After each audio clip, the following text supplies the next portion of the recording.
years since we last talked. How you been? How's life? You're looking good. Some say great. I decided I'd just take a break for a while. Just leave you alone. Looks like you moved on, but I'm sorry to say it's so much harder for a man to live every day without you by his side. Well, here I am back again. I know you're mad. Just take the hint. I'm so sorry.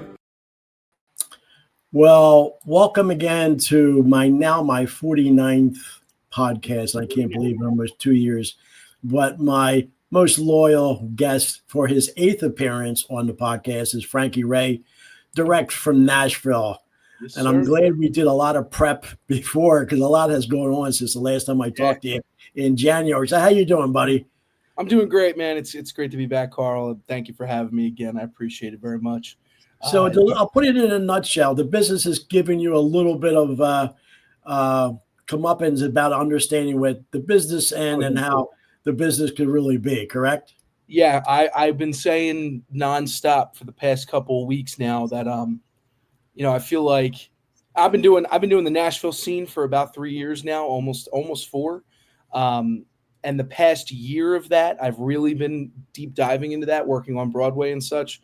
But coming into it now, and the position that I'm at right now, I can say that I feel like I've really started. You know what I mean? Like there was definitely the start, the first day that it hit, and then today, in the past couple weeks, about the past month or so, has been the punch in the face that says, "Hey, you're really learning something now. You know, you're really actually into it." I think a musician in Broadway can say that once the regular people that are down there working start saying hi to you and recognize you on the street, then maybe you have a recognizable face and that maybe you're in the scene now. You're using the term Broadway to let people know, because I'm in California, you're in Nashville, people now. It's not Broadway in New York, Nashville, right? Broadway. Yeah. So Broadway in New York is completely different from Nashville's Broadway. Broadway in New York will have, New York shop, New York pizza shop, Broadway theater, and then maybe a abandoned building or two. Nashville's Broadway is a little different. It's just bar after bar after bar playing likely all the same music, and competing as to who can, max out decibel reach. It's a great time. A lot of drunk people running around. But I am an advocate for keeping people safe on that street. So Broadway's a good time. And if you haven't been down to Nashville, I definitely recommend it. It is such a awesome and welcoming city, full of adventure. And don't just do Broadway. There's so much more to do in the city, and there's a lot of great people here waiting to meet you. So come on down to Nashville, and that's probably the most I'll do for Nashville advocacy. I would like to come down there because I was there because I worked for a company. I don't know if they're based in Nashville, called Ingram. They're a big video distributor. I actually worked for them for about a year. I was there like in the late 80s. And then when I drove out here to finally move, I drove through Nashville. But it's interesting. There's that, I forget what the product is, but they're showing you some Japanese girls trying to, country line dancing, and they're showing each other, and they all go to Nashville. They put the hats on, and they're in Nashville, So we get people from. That's something I've always wanted to talk about. I don't just get people from the States, man. We get people more times out of 10 to have people from different countries there.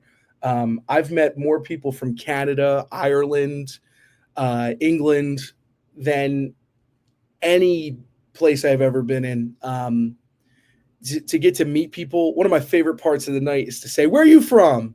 Everyone call it out, and everyone screams different places, and I just go, "Wow, it's great to hear that everyone's from blah blah blah blah blah." But you finally, once you do all the jokes and get all the jokes out, you're able to meet some really cool people from a lot of really cool places. I love when someone with a real hard accent comes up and they try to request a song, and I'm just like, "What? What did you say?" And we've also, I mean, I didn't do great in geography class, so people will be like, "Yeah, I'm from this place. And I'm just like, I don't know where that is in the world, but good for you. But it's awesome. It's getting to meet people from all over the world, and they've all got their white boots on, and they've all cowgirl boots, and they've all got the pink hats on, and it's fun. I mean, not for me. Look, I'm a Jersey cowboy, which ain't no cowboy from Texas or Yeah, I nothing. was just going to say, I know this is your 8th podcast with me, but for new people, because I think now with the shorts that my program does, give a little background on who you are, where you came from, and how you got to Nashville. No problemo. I'm Frankie Rae, a country music singer, songwriter, and artist out here in Nashville. Originally from a small town called Blackwood, New Jersey. Born and raised a family boy, and just kind of grew up around all different types of music. My first start and my first earliest sounds were Elvis Presley. Johnny Maestro and the Brooklyn Bridge was a big one for me, along with a lot of the doo-wop of the 50s and 60s there, and the early rock and roll scene.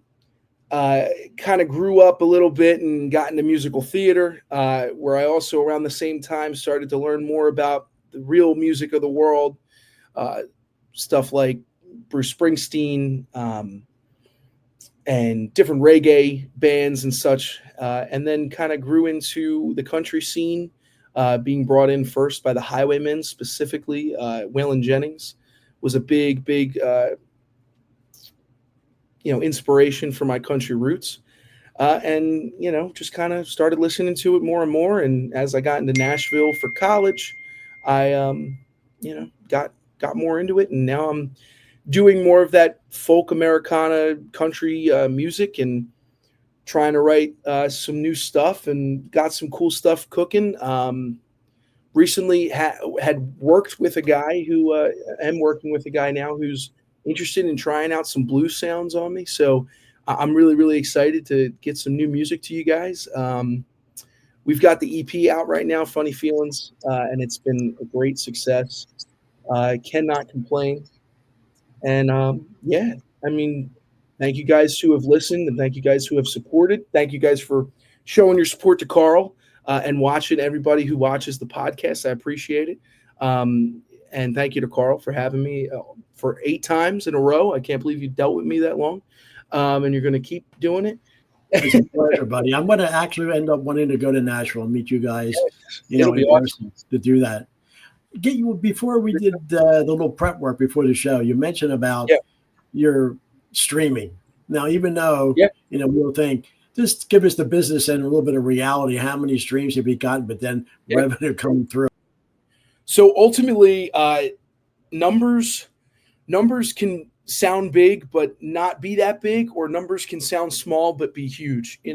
For me, as a young artist who never released a song before in his life, didn't really know what he was doing, but wanted to be the a-hole that he was, born to be. And I just said, screw it. I'm not going to do one song. Why give people one song and make them wait a while for more? I'm going to give them 5 songs.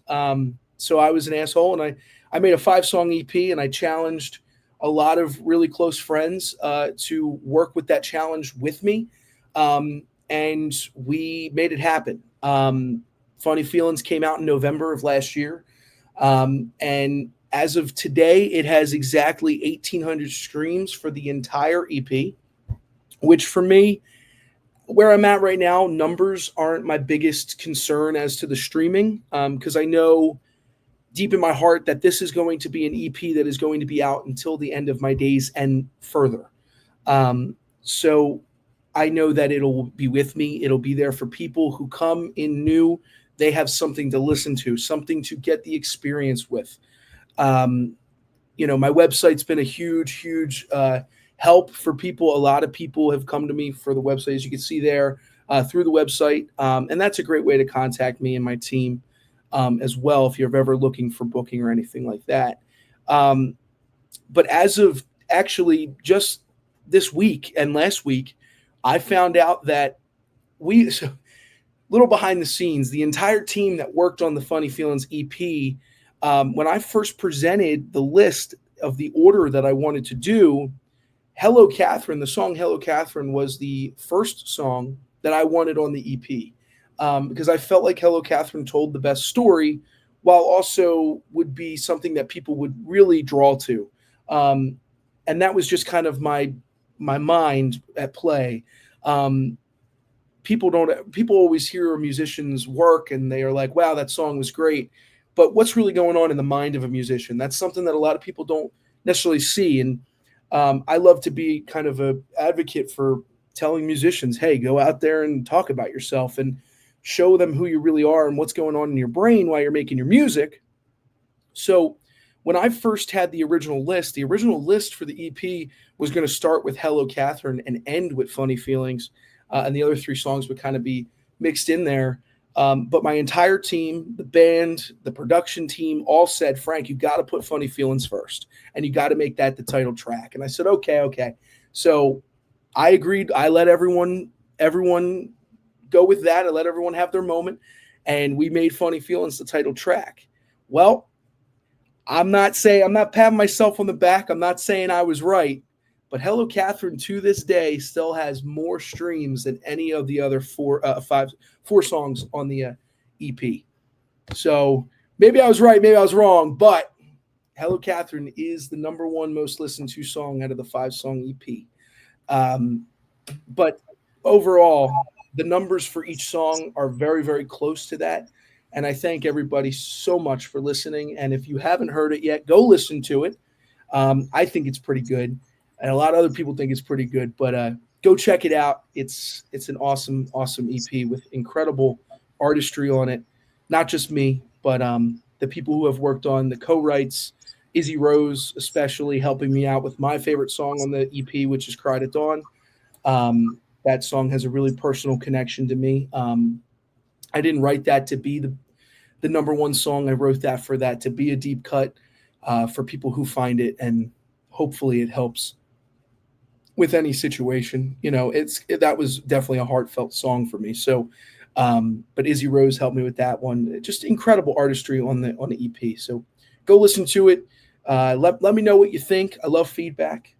And yeah, that's the Funny Feelings EP. And speaking of Funny Feelings, while I'm sitting there on it, a friend of mine, me and my mom's, Nicole Mays, she has a friend who makes coffee mugs and like different designs on the coffee mugs. And I hadn't really thought about doing this and adding this to the merch, but I want to see what everyone thinks. But basically, I mean, it's phenomenal. Sometimes you get these mugs and they kind of like peel off over time, but these are like printed.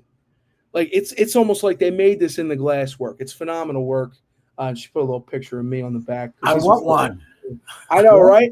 As soon as I started showing these to people, they were like, yo, I want one. So great merch. I mean, if people are interested in them and we get enough feedback on them, I'd love to put them into production and get them out to you guys. They're great quality, and you can machine wash them. So, I mean, I ain't complaining. And they can contact you through your website. Yeah, you can contact me through my website, or you can leave a comment on different posts. I see it all. Even if I don't respond to it necessarily, I always see it. I'm always taking feedback. So, definitely always looking for feedback. And definitely, I think now's a good time to start getting that feedback. What do people want to see? You know what I mean? I'm not necessarily pushing for one specific thing. I'm at a point in my career where I'm open to everything and new ideas. So keep it coming, folks. The support has been endless, and I'm not complaining. You know what I mean? I appreciate you guys very much. And let me know what y'all think. Let me know what y'all want. So I'm glad we always do a little bit of 5-10 minute prep before we go live, and you gave me some real updates that I can see the passion in your eyes. So you don't have to go to the long version. You could do the Cliff Notes version and get into where you want to get into. Yeah, it's your floor here about what's coming up as actually what happened. I'm glad I was able to eliminate a few pictures. Yeah. It's definitely been a learning experience, and I think I just said it. I don't know if I said it on the podcast, but there's definitely this moment in my career now where I feel like I'm really learning. You know what I mean? I think I said that already, and I feel like I'm real now. Now it's really kicking in. You know what I mean? had to make some changes, and that happens. You know what I mean? Things come and go, but where we're at now, I'm super excited to keep moving. We're flourishing. Things are looking way better. Attitudes feel better. Um, and the people I'm working with are really making a good change and a good difference. While I feel like I'm learning, I'm seeing that even though the people I'm working with now have been in the scene for a lot longer than me, they're still learning. You know what I mean? So it's definitely been a cool experience in the past couple months for me here in Nashville. Um, the Canyon Band is still working hard and things are looking good with them. I've got the opportunity to work with some really cool musicians. Right now, up on the stage with me, if you come out to a show in Nashville here, you're going to get to experience the artistry, the incredible artistry of a drummer who I call Bo Dan. His name is Bo Daniels. He is an incredible, incredible man. And he is kind of the heart and soul of this whole thing for me, at least. That's him back there on the drums right there. So Bodan has been a great help. Hunter, my guitar player here, my lead guitar player on the left of that picture, it might be on your right. I don't know if it mirrors. But on the left there, you got Hunter Worrell, my lead guitar player. He got me in contact with Bodan when I needed him. And Bodan, instead of being like, all right, kid, Bodan's been in the scene for about 10 years or so. Instead of him saying, all right, kid, I'm not going to deal with having to teach somebody the ropes or anything. He took me on, like he knew me for years, and he was willing to work hard for me, and he has done an incredible job of helping me out. I met at the same time Drew Lambert next to him on bass, and Drew again has been one of those people that has just kind of stuck by my side through everything and really helped me out. So I appreciate Drew Lambert for his help. And to my left, but to the right of the screen, there's Mr. Luke Urich, who's been incredible help with guitar stuff. He helps when maybe Hunter calls out, and he also comes in when Cedra Bistodeau calls out. Cedra is my fiddle player.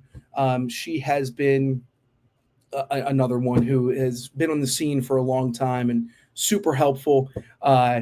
She's got an incredible, they all have incredible resumes and just experience in the scene. And so me and Hunter as young musicians feel like we're really learning from them. And also they're helping us push towards better goals, and while also, doing their scene. I mean, they're making the cool thing I feel like with this one is they're making their living off of this. And they have a drive unlike anything I've ever seen. But for them, it's not just about the money. It's about the passion for what they're doing. No, not just any average Joe can get up on a stage sometimes, for 4 hours a day. If not, sometimes they do doubles or triples. So we're talking 4-hour shift, then another 4-hour shift, and then another 4-hour shift, all back to back with maybe a 30-minute break in between.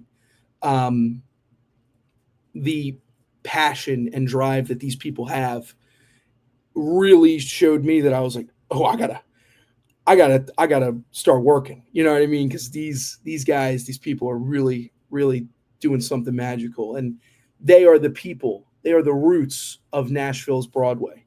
They are making that tourist trap afloat. They're keeping it afloat, and there still is the business side of it where there's a lot of, I wouldn't say corruption, but there is a lot of underpayment is a good word to put. A lot of places don't pay a lot, you know what I mean? So that makes them have to, for base pay. So that makes them have to really start working, and sometimes it calls for those 3 shifts a day, 4 shifts if they're really feeling lucky, but there's hundreds of other musicians in that city doing the same thing. And a lot of them do have that same passion. I can't speak for all of them. Some of them do not have that passion. Some of them are lost in a never-ending grind. And some of them just don't necessarily just don't have the respect for it. don't have the respect for themselves, and that makes them tough people to be around, but when you find, at least for me, I'm happy to say that I've found this group to be out of this world with just the dreams that they hold in their heart and the passion. There's a little child inside all of them that says, one day they were that little dreamer in that nosebleed section watching their favorite artist perform and do what they do best. And now they are putting their expertise that they learned from that into this production, this huge production. Every week it is the same music, but every audience feels different. And I feel like if you keeping that mindset that every audience is different, every audience is getting a different show, it helps with that, hold that passion. But yeah, that's the Canyon Band, man. That's the update with the Canyon Band, and that's the Broadway stuff. Everything's been incredible with that, like I said. And that clip that I showed you at the beginning of the podcast came from past weekend. The Underdog. Yeah, that came from the Underdog. So getting more into now Frankie Rae's music on top of that. We did a show at the Underdog, which has been my second time at the Underdog. I first did a show with a buddy named Alvaro, who basically got all these musicians together. He put together a house band. We rehearsed the day of, and then showed up at the venue, and everybody performed. And that was a phenomenal show. It actually, was kind of a big Kickstarter for me. I met a lot of really cool people from that show, and I'm very thankful for that opportunity. I was able to book a show there myself, and it was Frankie Rae live at the Underdog. I had performances from some incredible people by the names of Daniel Durden, Alvaro, Colin Roan, Zozalai, and Rico Del Oro. Some incredible musicians, songwriters, passionate about their music, and just great people. And we had a storm the night of the show, so it kind of delayed people coming out. But nonetheless, for the people that did come out, thank you so much. It was a great night full of incredible music. I wanted to create an atmosphere of connection and togetherness, and allow these artists to take their music and express it the way it was born.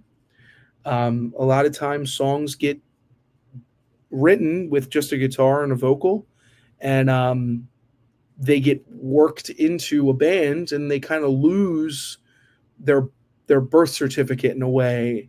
They grow up into adults, and we can say that with humans, use that as a metaphor for humans in a way to say that once humans grow up, they change. They lose that sense of I guess you could say innocence, and I think the same goes for music. There's an adolescence to music, and sometimes that innocence and that adolescence shows the best and shows the most heart and shows the most honesty. And so getting to hear those songs the way they were birthed was truly a highlight of my career so far. And I'd love to keep that tradition, and do an annual thing like that, where people come out and listen to songs from their adolescence rather than in their adulthood, with their full band and other instruments. I have to ask a question. Yeah, as a fan who's always gone to concerts way back, I think my first concert was at the Atlantic City Steel Pier with the it was the Motown Review, Temptations, Four Tops, and the Supremes. Yeah, that's cool. But then working at the Spectrum and seeing all that artists, do you ever get nervous going on stage? Depends on the show. Yeah, it depends on what's at stake. Depends on. There's levels to performance that I've never done yet, and I would say that there's something I've thought about recently. The Broadway shows, not so much anymore. I get backstage. For people who are just tuned in. Broadway Nashville shows. Broadway Nashville shows. I'll get up there at Friends and Low, and there's a curtain backstage to our green room. And it's there is a sense of, you hear everything going on outside that curtain, but you can't necessarily see the audience. And I'll get backstage and I'll warm up, and then I'll grab my guitar, and I take in every step from that point on. And I just take a deep breath, and I jump up and down a little bit, and then I just, I smack my performance face on, and I just go and do it. You know what I mean? I get out there, I set up, we get sound checked, and we go, and there's definitely that. I think the only time I get nervous down there would be when the audio engineer in our ears goes, all right, you guys are live, and the lights go out, people start hooting and hollering, and that first chord plays. And that's like if my adrenaline was a match and you strike it, that's probably where it hits, and then it goes away real quick. As soon as I start singing, I get comfortable and I go.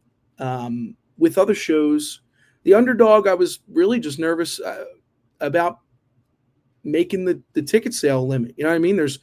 With a lot of venues like that, you've got to pay your door guy and your sound guy out of your ticket sales.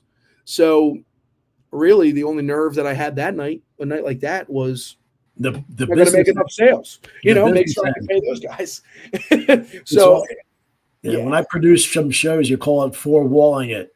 Yep. You got to sell tickets to pay your artist and everything else. Yep. Yeah, exactly. So I just, that's really what I get nervous about, is just making sure that I make enough money to pay people. So it's, I don't do this for for the longest time, man. I haven't done this for my own. I mean, money's great and I need money. I got to live, but I haven't done it for my own benefit. If it allows me to, I'm going to make sure people get paid well. I don't want to screw anybody over. I want to make sure other people make their living too, so it works out the way it does. Yeah. On a lighter note, I know Easter was just last weekend, not this past weekend, but the weekend before, and you actually went back home and you brought your girlfriend. Yes. Yeah. And to go see family. I think what you mentioned, everything you went through, I'm sure that was a really great break for you. Mom came out to Nashville, and I said to her, I looked her in the eye, I was like, I need to come home soon. And she was like, all right, we'll get that planned. And it just happened that the next holiday was Easter. So we did that, and that was it was a good. And you went, your girlfriend with you. Yep, that's Emily. Yes, and you went to the place where I grew up, like a block and a half from the original Philly cheesesteak place, Pat's. Yeah, we got to talk about this, Carl. Are you a Pat's or are you a Geno's guy? To be honest, I have to say always Pat's, because that was the original place. Right. Now I'll give you some background.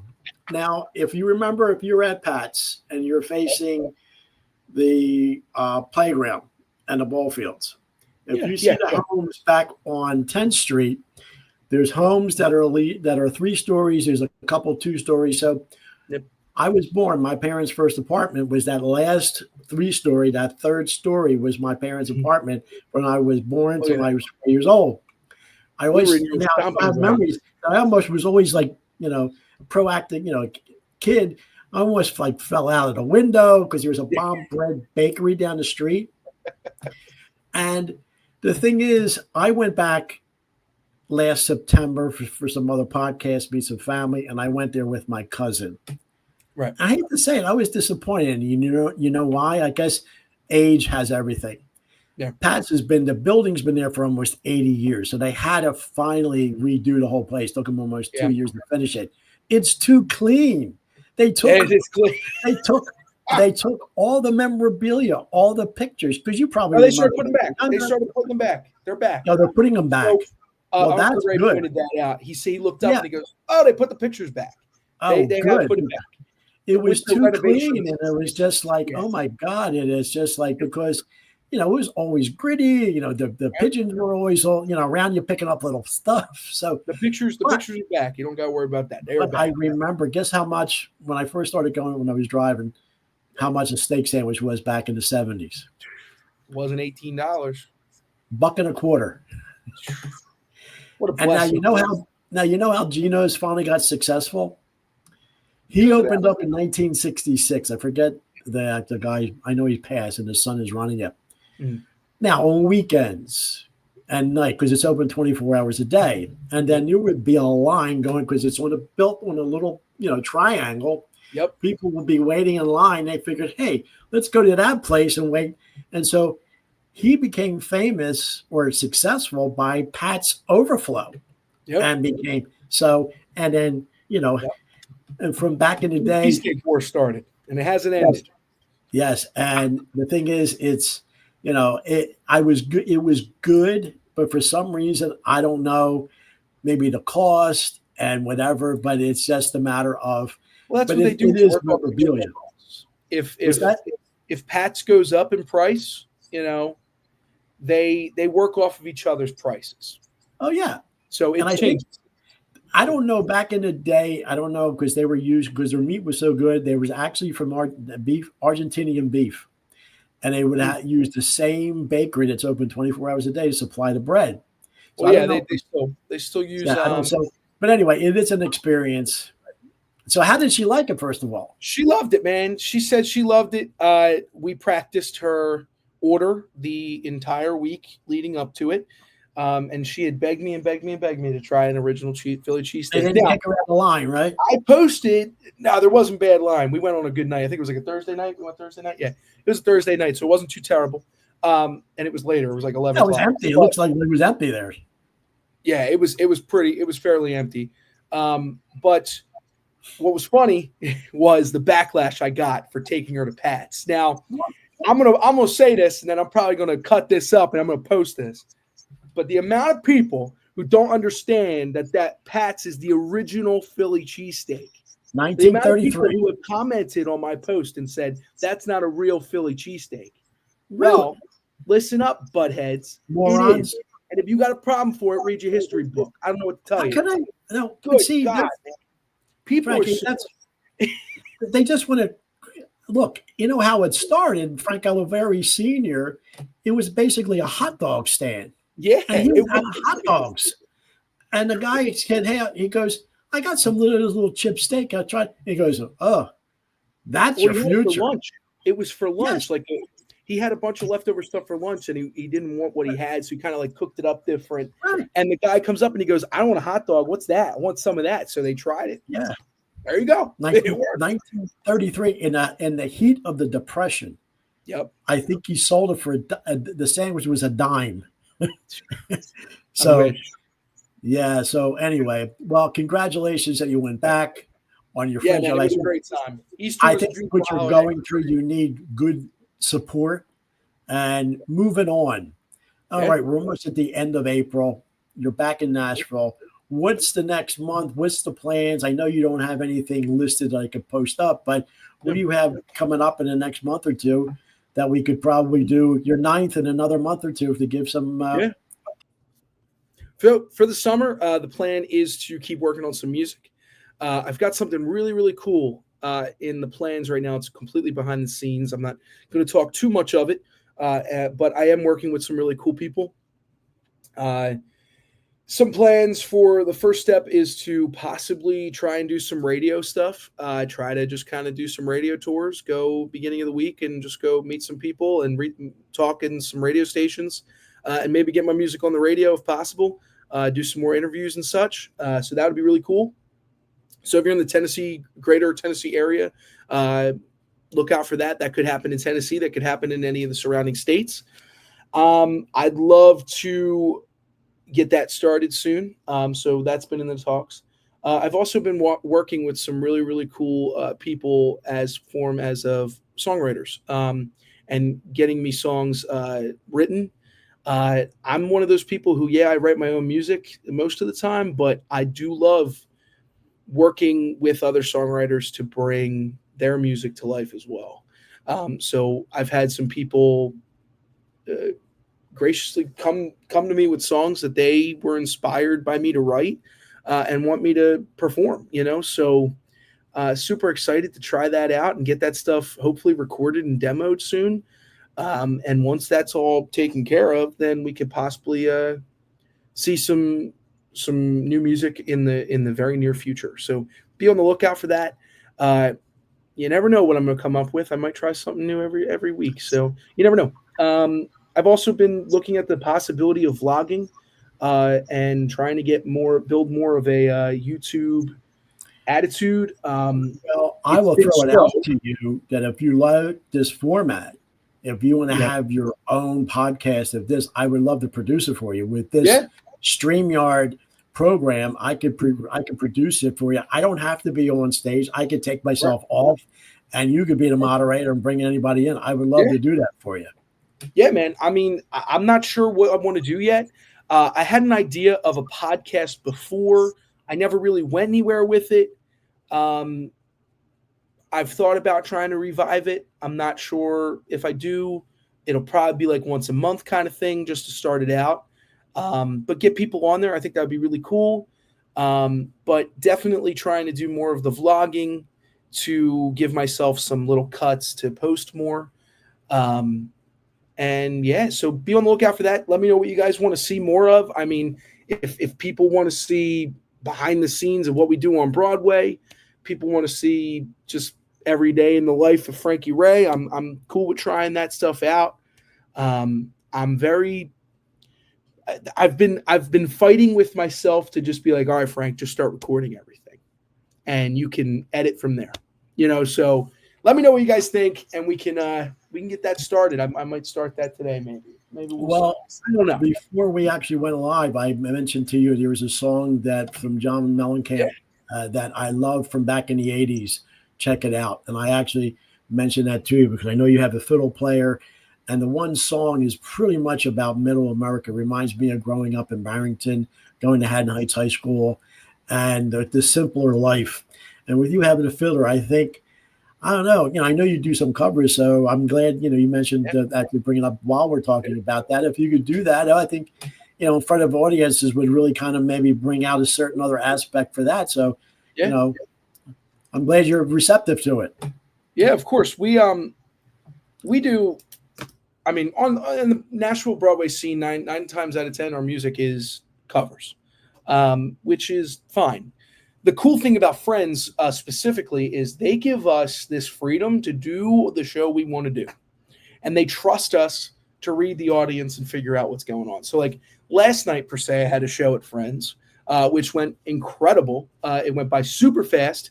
And I was really feeling the music to a point where my drummer, halfway through the show, he said to me, he goes, Frankie, he goes, how many Red Bulls did you drink today? And I was like, I don't drink Red Bull. Why? What's wrong? And he goes, are you on coke? And I was like, no, dude, no. What are you talking about? I'm like, I don't drugs, right? And he's like, you're really giddy today. Like, you're really just like jittery. And I was like, I don't know, man. The music's inside of me, man. It's the adrenaline. Is it too much? Is it too much? He's like, no. He's like, keep it up. And the whole band was like, no, keep doing it. It's getting us going. They feed off of my energy. You know what I mean? So they were just excited to see me having fun. But they weren't expecting it. It was different. So that's definitely something that we put into the music we do. And so last night specifically, the audience was looking for more of that oldies 90s stuff. They were really loving the 90s country. So we did mostly 90s country, but we branch out there, man. We do a killer version that's kind of a Proud Mary. That's like a mix of CCR and Tina Turner all in one. We do wicked covers of we do Valerie, Amy Winehouse, Pink Cadillac, which is kind of been done. It was really popular in the disco scene, so we do it with this disco feel, man. It's fun, dude. We're always trying new stuff. And so you recommended Check It Out by John Cougar Mellencamp. I'd be totally down to try that out. And I don't see why the band wouldn't be, like I said before, man, these musicians know their shit. So I'm excited to work with them more and just see, where it goes, man. But I'll definitely bring it up to them and see what we want to do with it. Well, I want to hear when you finally contact me. Say, Yeah. hey, Carl, we're starting a tour and we're going to look Yeah. for the West Coast. Maybe I need a little road manager out there to help out. So Yeah, man. anything I can help out, in the meantime with that. Because look, I knew a year ago when I first got you on here, I saw that you're going to, be there. So I would always be that first person. And I appreciate you being here for at least the 8th time. Yeah, man. And, and like I throw it out there, you want to do this for yourself, and I would love to produce and direct it for you because I don't, at my age, I don't want to see myself on camera. I want to be behind the scenes. So I throw that out to you. So yeah, man, hey, I'm definitely interested. That'd be cool. Yeah, you know how it works. Now this is your 8th time, and it's I'm still learning how this thing works, and I think I've really gotten it down pat that I could show the little videos, the little pictures, and intertwine it in there, make it cool. So we're at the 41-minute mark. Anything else for the next? I know you mentioned what's coming up, but anytime you want to pop on, I know it's been 3 months, but you had a lot going on in those 3 months, obviously. Yeah. But time flies, man. It is bad how quick this time flies. I mean, I just finished up my junior year, man. I got a final day, finals till Wednesday, and we're done. And senior year's next in a couple months. It's insane. And you're not going back this summer now, right? You're not going back to Jersey? I'm staying in Nashville. I'll be here. I'll be at friends mostly throughout the summer months. I'll go back to Jersey for maybe a weekend or so to do a nice little beach day and get me some Sam's Pizza on the boardwalk in Wildwood, and then just Manco's or Macco's in Ocean City. Yeah, maybe do some Manco. I like both of them, man. I really do. They're two different types of pizza. I do it. Well, yeah, I think Manco is a little closer to like New York style than Sam's is. I would call Sam's Jersey style. It's still great though. You can't worry about getting bad pizza in Jersey. Out here is a whole different story. Yep. So, Frankie, I want to thank you again. Anytime you want to come back, or anything else that we forgot, any last comments, questions, checked off everything I wrote down. We're good. I'm feeling great, man. It was a good podcast, and I'm looking forward to the next one. And again, thank you for having me. It's always a pleasure. The great thing now, I use StreamYard. After this is completed, that through AI, it'll come up with 6, 7, or 8 different minute and a half clips. Oh, I love that. Generated. So I'll actually put those out there on the YouTube page, and that actually gets more views than the actual full podcast. Can I download those? Are you able to send those to me? Because I'd love to. I can. I have your email. I could just send them to you by email, maybe sometime later today, or maybe first thing in the morning. And, works for me. It'll be kind of cool. So I appreciate that. Yeah, I would love to promote it in that way, and I was going to just kind of go through and screen record, but if they cut it up themselves, I mean that's less work I got to do. So just let me know. Send them over to me. I appreciate it. It's interesting. They raised their price to really, I think, is really competitive for what they give you. But I said, well, what else are we going to get with the increased price? I said, well, we'll do this, and then we'll give you these clips done automatically through AI. So the one I did last week with my cousin, that we always talk sports, whatever. It's nice. We only got 10 views for the whole podcast, but I checked before I go on the air with you. We got 2,200 views just by the clips. Good. So with your background, I think we'll do a lot there. So yeah, man, Frankie, I love it. I'm glad to hear that was successful in that way, and I hope it continues. Let's get those clips together, and we'll post them. No problem. Thank you. This is my 49th. I'll be posting my 50th. I did with your friend Darryl from 40 years when we did the California East Dance Party show. Awesome. But talk to you soon. Keep in touch. I'll send these out to you soon. I'll probably have this up probably within the hour, buddy. I appreciate it. And give my best to the family. And I know they're all happy that I got you involved with this too. Yeah. Thank you, Carl. We appreciate you, buddy. All right. Thank you, buddy. Hello, Catherine. It's been so long, almost 7 years since we last talked. How you been? How's life? You're looking good. Some say great. I decided I'd just take a break for a while.